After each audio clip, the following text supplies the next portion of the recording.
All right, hello everyone. Welcome back to the channel here again. It's Mo from MVRugby, and we have quite a bit of a full program since last weekend. Firstly, I must apologize that I'm only releasing the video now because it's been quite a hectic week for me. The lineup from last weekend was, of course, Lions versus Zebra. We had the Bulls versus the Scarlets, Sharks versus Glasgow Warriors, excuse me, and then the Stormers versus Munster. Also on the program, we have the private investment equity deal between the SARU and an American investment company, and then also some sad news coming. But all of this coming up in just a moment. Let's give it a go.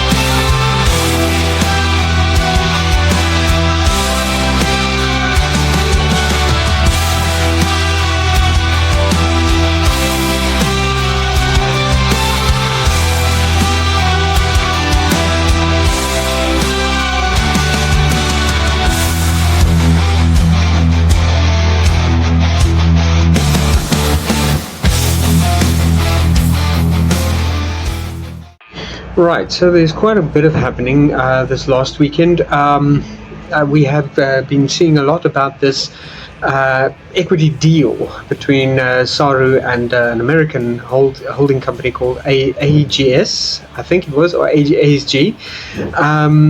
But first, let's get into the lineup of last weekend's games. I mean, we want to start with the excitement before we start with anything else. Lions versus Zebra, and we didn't expect this one. Since the last game between Zebra and the Stormers, we thought, Zebra is going to be a walkover. Lions is a very strong team. There's no way Zebra is going to walk out there with anything less than maybe 5 or 7, or anything more than maybe 5 or 7 points. Turns out the final score of the game was 1 point difference. Lions won 10 points to 9. Zebra's only scoring was basically, I think, 1 try, and the rest was just penalty conversions. It was just basically penalty conversions for them. There was no try scored by a Zebra, excuse me. And then basically 1 try and a penalty conversion plus a try conversion by the Lions. Zebra was dominating the first half, staying in the lead the first 14 minutes in the first half. So definitely a game that we never expected. Zebra obviously making a lot of massive comebacks here in this one. Well done to the Italian players there. I think you guys surprised more than anything, the whole world really. Sharks versus Glasgow Warriors. Beating the third spot team holder by 4 points. Nobody expected this one. Glasgow is extremely tough team, and since the Sharks' bad performance from last weekend, it was hard for us to kind of calculate this one. We probably thought, maybe you come close, maybe it would be a loss again to the Sharks by say 1 or 2 points, but unfortunately they didn't make this one. The Glasgow Warriors, that is, didn't make this one. Eben dominated in the tackles, absolutely. We had a fantastic game played by Apelele Fassi, Sia Kolisi, and Grant Williams. Sia Kolisi scoring, I think, the first try from a beautiful sort of arriving ball movement, going into phases, then a pass and go for the captain to score. In that one, Hendricks also on point with his kicks, hitting every single penalty conversion with try conversion. Beautiful try by Apelele Fassi, and then an absolutely fantastic try by Grant Williams. But let me run that clip and show you how that one happened. That's a maul.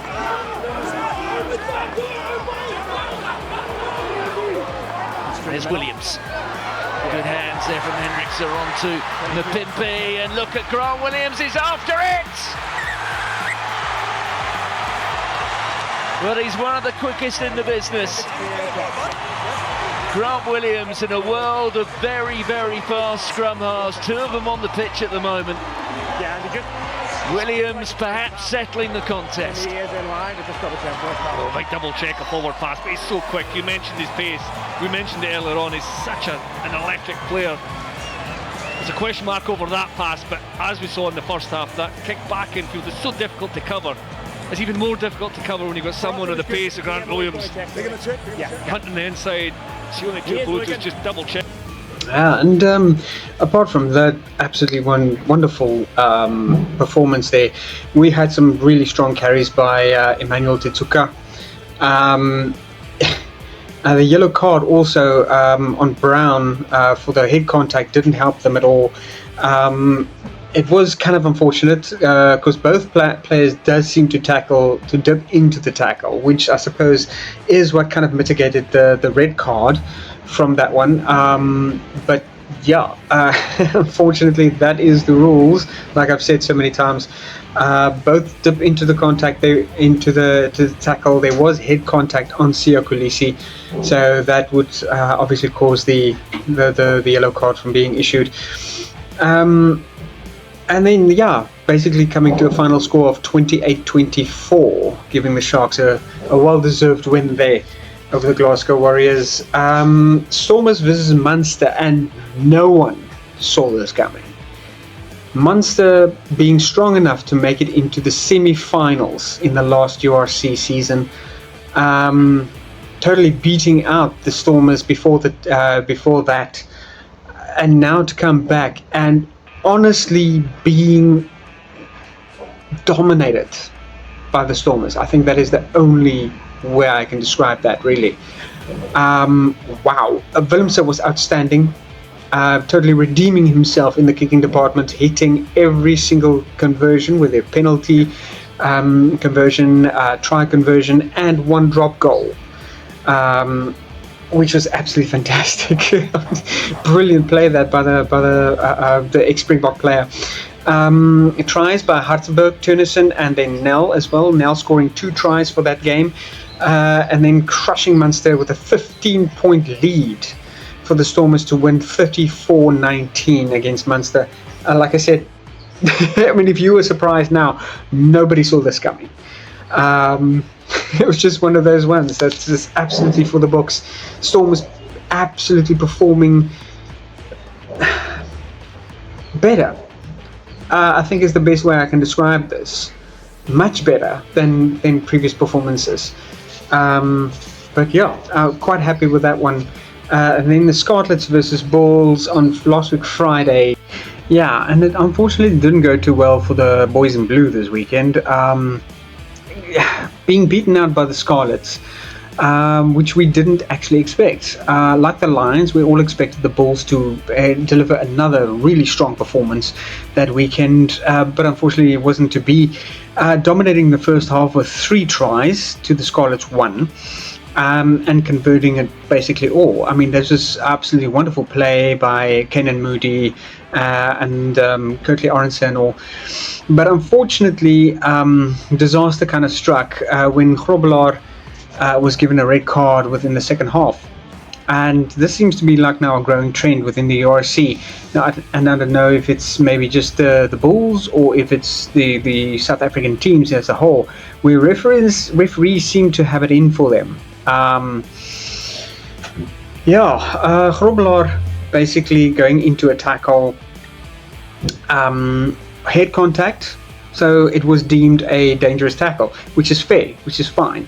But now, upon review again after the game to a disciplinary board, it would seem that both players did dip into the tackle, and so red card was judged to be unfair.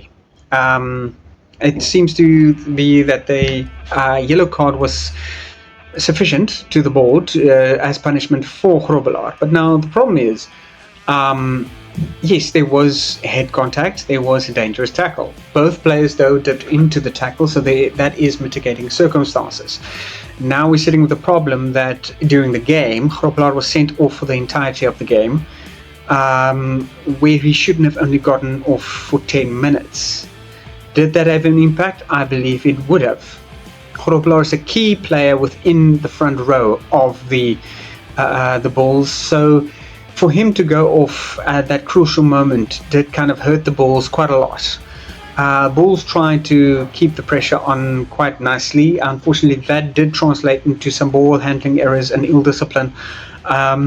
That saw a lot of penalty goals being scored by the Scarlets, granting them the victory for that game. Now, unfortunately, I don't have the final result for that game in front of me, but yeah, you can actually go and check it up yourself at rugby365.com. This is now the second red card that has been issued to the Bulls team that was overturned after a game, and by the time the damage is done. So the consistency of refereeing within the URC leaves much to be desired for, unfortunately. Now on to a bit more political news. We have the private equity deal between SARU and Ackley Sports Group, or ASG from America, where ASG is wanting to lay claim to about 20% of all commercial rights of the Springboks. This would see a significant cash injection into the Springbok brand name of about, I think it's $75 million, which translates to about 1.3 billion rand. That would give the Springboks quite a hefty cash injection, as they would need. But there is a few issues that I have in reserve about that, and it's the same issues that a lot of the union bosses seems to have, which also attracted the attention of our Minister of, I think, Arts and Culture, Mr. Gayton McKenzie, which is also the Minister of Sport.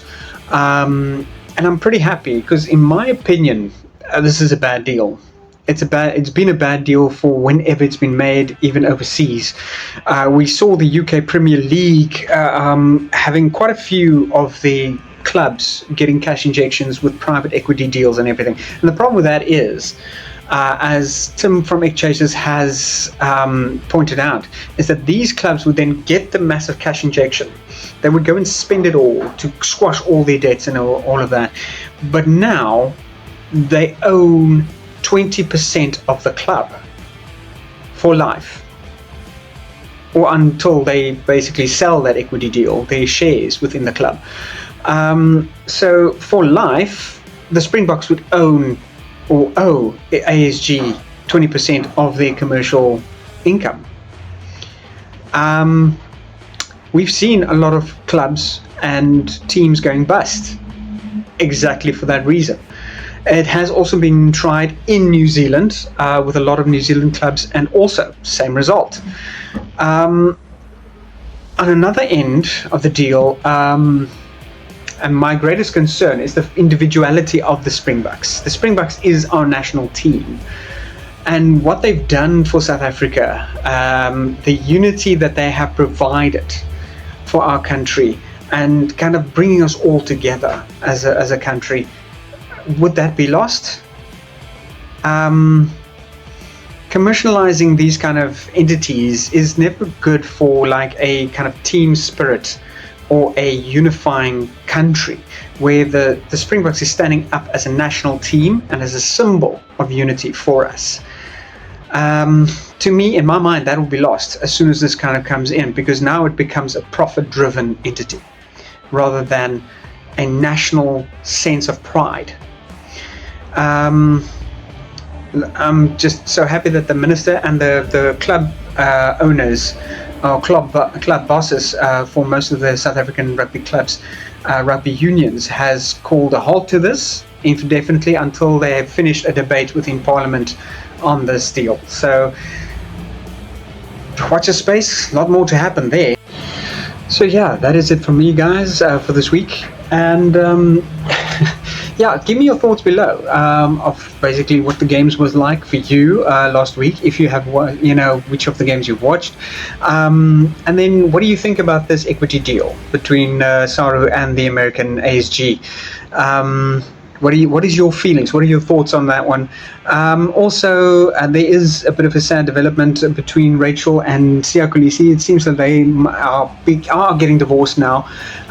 Although it does seem to be an amicable split, they will be still remaining friends and will be raising the kids together and everything. So give me your thoughts on that one. What's your feeling? What do you think might be the underlying causes for this decision? But yeah, I'm not going to pretty much kind of, dive into their personal lives too deeply. But please, guys, just give me your thoughts on anything about the rugby this week. Give me a like and subscribe if you haven't done so, because that really helps the channel out quite a bit.